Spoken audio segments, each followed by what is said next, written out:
Ito yung special offer niya. Oh. Lilinisin daw niya yung engine. So, sabi niya picturean ko daw. Kasi ang dumi nga naman ng engine bay ko eh. Okay, bro. Oh, yun oh. What oil you need? You have Lexus? Ayan oh. Wala na siyang linya dito. Line. Lahat yan. Tingnan mo itong kabila. Oh. Oh, diba? Kumakakapit pa siya. May chance pa siyang kumapit. Eh yung isa kanina sa harap, wala. Likod to ah. Ayan. Yun front left side eh.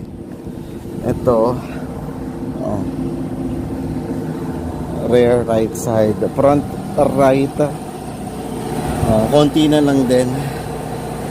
Ayan no. Konti. Hanggang dito pa siya. Pero yung front left, wala eh. Oh. Wala oh. Gusto talaga.